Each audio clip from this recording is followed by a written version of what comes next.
How's our mysterious visitor? She seems a little disoriented. Where? You think there might be some confusion happening? We were hoping you could tell us. All we know is that Binary found her. My theory? You somehow crossed through a tear in space-time. I'll take it from here. Charles asked for an update. You are now in a reality parallel to your own, which is, of course, impossible. Confusion is but the first step on the journey to knowledge. I'll come by and check on you later.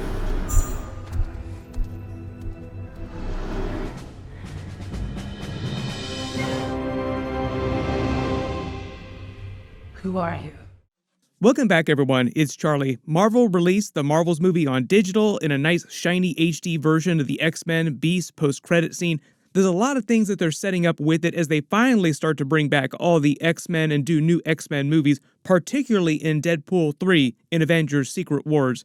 There were a bunch of questions you guys were asking about why they use these X-Men characters in the scene specifically, like why Kelsey Grammer's version of Beast when you could have put any X-Men characters in this scene, like you could have put Wolverine in his yellow costume from Deadpool 3 in this scene.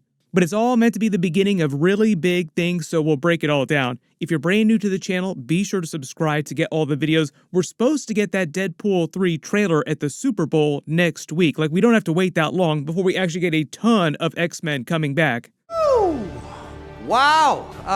Got Mr. Lively couldn't be here to accept this broken Emmy, so he sent me on his behalf. Maybe we can get a token VFX nod next year. The amount of work on Hugh and Ryan's face alone is at least worth a nom. But at the end of the movie, Monica Rambeau uses her new photon powers in combination with the power of both Miss Marvel's bangles to close a rip in space-time between universes, stranding her in the X-Men universe. She blacks out after closing the rift. We only get a brief look at the space around the other side of the rift too, and it looks very different from Earth space. Notice the space around their version of Earth is filled with red cloud-looking nebula.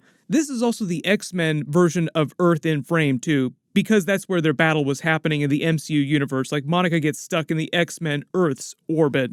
All this redness around the space might have something to do with how much more comic book accurate this universe is meant to be, and they've probably just been through way more cosmic events in Marvel history involving the X-Men, like the Phoenix Saga, probably because the Fantastic Four exist on this universe, a version of the Galactus Saga, like pretty much every major cosmic event that would cause changes in Earth's galaxy that you could imagine. They also probably wanted casual fans watching the scene to be able to tell when she crossed between universes. Like, this place she travels to is a completely different X-Men universe. You'd be surprised at how casual audiences get confused at little details like this. You can see some of the lights on Earth, the coloration of the Earth is a little different because of the reddish nebula surrounding it. But otherwise, it's meant to look just like the MCU version of Earth. Monica closes the rift, passes out, then wakes up inside the basement of the X-Mansion, and it's based on the X-Mansion from pretty much all the X-Men movies. That was kind of the joke of the Deadpool movies that he was clowning on, is that he wasn't sure which version of the X-Men it was because they look so similar. Generally, though, it looks closer to the version of the X-Mansion in the original Bryan Singer X-Men movies. Finding out her mother is Binary from the comics in this universe saved her, brought her back to Earth, in a way more comic book accurate version of Kelsey Grammer's Beast is examining her and researching the rift between universes, talking about the multiverse while trying to get more information out of Monica. Like, let's see what's going on here. You are now in a reality parallel to your own, which is, of course, impossible. Notice that her mother, Maria Rambeau, is wearing both of Miss Marvel's bangles in this universe. In the movie, they canonized the bangles as sort of a combination of the Kree Negabands and the Quantum Bands from the comics. I've talked about them in previous videos, but some other changes that Marvel made to them in the movies that they didn't specifically state, like it's kind of subtext in the movie. They said that the original creator of the bands is meant to be the first version of Quasar in the MCU. There was a deleted scene at the beginning of the movie that would have shown more of the backstory behind the bands in this version of Quasar that she digs up. Part of the idea is that Dar-Ben finds the remains, and this previous version of Quasar was also killed by the power of the Bangles the way that she was killed by the power of the Bangles at the end of the movie. Like, she met the same fate as this original Quasar. In the comics, the Quantum Bands were created by the cosmic being Eon, who's featured briefly during Thor Love and Thunder. He's one of the cosmic beings here, but he represents time, life, cosmic awareness. He gave the bands to the ancient Kree Empire in the comics. In the MCU, they didn't take it this far. They just said that this unnamed ancient Kree scientist used them to become the first Quasar and used them to create all the jump points around the universe. James Gunn actually said that he created the concept of jump points in the first Guardians of the Galaxy movie as a sort of quick travel system around the universe. Like, he needed a quick way to get the Guardians of the Galaxy around, and that was jump points. They're not really a thing in the comics. So in the movie, this is why the power of the Bangles is tied to the jump gates and why it's able to rip holes in space-time. And the reason why they're called the quantum bands in the comics is because they're powered by quantum energy from the quantum zone, the quantum realm, essentially, in the MCU. They're sort of like Green Lantern rings. The reason why they separated the bands in the MCU and Ms. Marvel isn't just wearing both of them now is because they felt like they were too powerful, too dangerous to be left in the care of a normal teenage girl. It'd be kind of like letting Spider-Man keep half the Infinity Stones in a sock in his bedroom drawer. Recipe for disaster of cosmic proportions. As you start zooming and enhancing around the scene, notice that Beast starts talking to her about the multiverse and the MCU universe she comes from. They're careful not to give too much away, but I think Marvel gives you enough here to figure out what this is all supposed to mean. This version of Kelsey Grammer's Beast isn't the one from the main X-Men universe, like the original X-Men movies themselves. It's a complete redesign of the character. They're using motion capture now instead of the physical Beast suit that Kelsey Grammer used to have pasted onto him in the original X-Men movies. He only appeared as his version of Beast a couple times, though. X-Men Last Stand, and then at the end of X-Men Days of Future Past after they changed the timeline. We happy few, we band of brothers. For he who sheds his blood with me this day shall be my brother. Be he ne'er so vile, this day shall gentle his condition. Now that we have a nice shiny HD version of this scene, we can see way more of what's going on in frame. And even though he's not wearing a shirt under his lab coat, he's not totally naked or anything, his pants are designed to look like the classic X-Men suits from the 1960s when he was on that first version of the team. I think because Kevin Feige wanted this X-Men universe to be a way more comic book accurate version in anticipation of Deadpool 3, when more of these characters come back, like more accurate versions of the original X-Men Fantastic Four actors coming back from those movies. So even though you only see the cutoffs below his lab coat here, he is wearing pants. And the reason why Maria Rambeau is on this X-Men team in particular is because in the original comics, Carol Danvers became the binary character, and according to Chris Claremont, who created that version of the Captain Marvel character, like he created binary, he didn't create Captain Marvel. At the time, she was supposed to replace the Phoenix character on the team, who Marvel told him he couldn't use in this particular arc of the X-Men comics, and it was right after Rogue basically sucked all of her power away. Speaking of comic book accurate, they actually did a version of this during X-Men the Animated Series. In the comics, that's how Rogue gained the ability to fly. She actually took the power from Captain Marvel.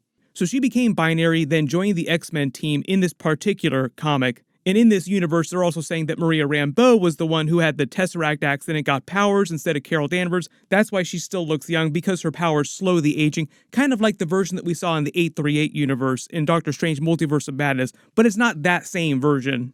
That means that this X-Men universe is not the 838 universe. Maria also has no idea who Monica Rambeau is because Monica doesn't exist in this universe, like she never had a child that named her Monica. In the back, you can actually get a much better look at Beast's monitor. This is a picture of the rip in space-time to the MCU universe. We get a slightly better look around the room, too. It's one of the many rooms of the original X-Mansion basement, like the blue doors that we saw all over the base when Wolverine is running around in the same area. We visited the original medical bay in the X-Men movies a couple times, but it didn't have the glass enclosure, so this is probably just meant to be one of the other rooms, like the medical wing down there is bigger than we saw in the original movies, mostly for budgetary reasons, like those original X-Men movies probably try to keep the budget as under control as possible. Also, one of the reasons why Kevin Feige is using this version of the X-Mansion, like making everything look so much like the original X-Men movies, just much more comic book accurate, shinier versions, because he actually got his start producing on the Marvel movies in the original Bryan Singer X-Men 2000 movie. This is a picture of baby Kevin Feige working with all the other people on the movie at the time. B says that Charles, Professor X, wants an update on Monica Rambeau, what's going on with the rip between universes, and it is meant to be Patrick Stewart's Professor X. He also implied that he was coming back in future Marvel movies recently. He made it sound like it was going to be Deadpool 3 because he was answering Deadpool questions when he was talking about coming back. But I also think that Kevin Feige is trying to get a handful of these original X-Men actors also to come back for Secret Wars, but that won't happen until like 2027 or 2028 at the rate they're going right now. There have been a couple of delays. And this gets to the other reason why Kevin Feige brought back Kelsey Grammer as Beast instead of Nicholas Holt's version of Beast or, say, any other X-Men character, because you could have used any team member from the X-Men. Like, Hugh Jackman's Wolverine could have shown up in his shiny new comic book accurate yellow suit here too, and it would have worked. This scene is meant to set up Deadpool 3, so it is possible that Deadpool finds this Wolverine in this universe. But it's also because Kelsey Grammer's Beast was probably the best version of the character and never really got his due in the movies.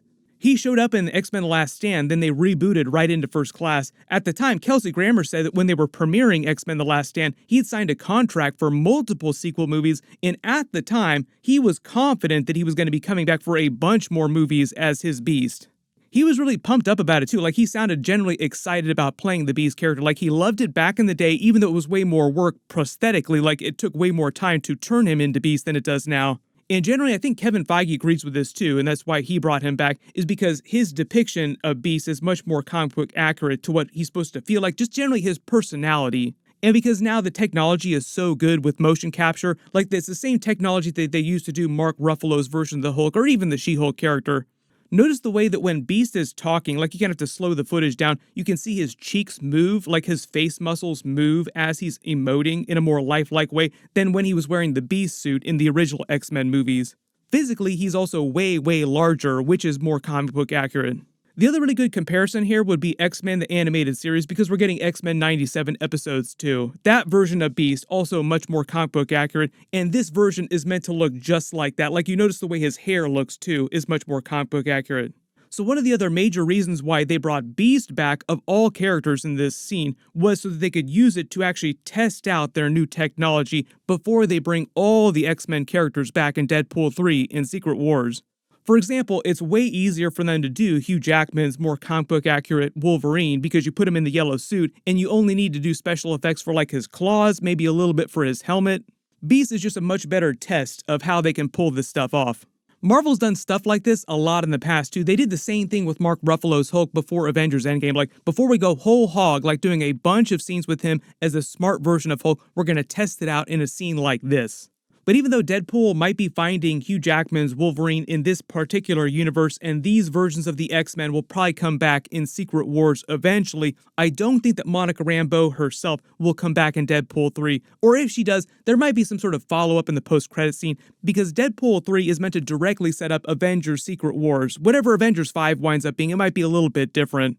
Deadpool 3 is all about setting up Battleworld and Secret Wars. This X-Men post-credit scene is meant to be connected to that stuff. So we don't think Monica Rambeau herself will come back until Secret Wars, but she will come back. I know there's a ton of other X-Men related questions because so much of that is going to be happening during Deadpool 3. We'll get that first trailer in the next couple weeks. It will answer a lot of questions about how Deadpool and Wolverine will both destroy and save the Marvel multiverse. We'll probably get a couple other teasers before that, like Ryan Reynolds and Hugh Jackman always drop teasers in addition to like the really big trailers. So whatever they wind up releasing, of course I'll do videos for. So be sure to enable alerts for my channel so you don't miss any of that. Click here and here for those brand new Deadpool 3 teasers that they just released. There's a whole bunch of stuff that they just dropped. So thank you so much for watching, and I'll see you guys in the next one.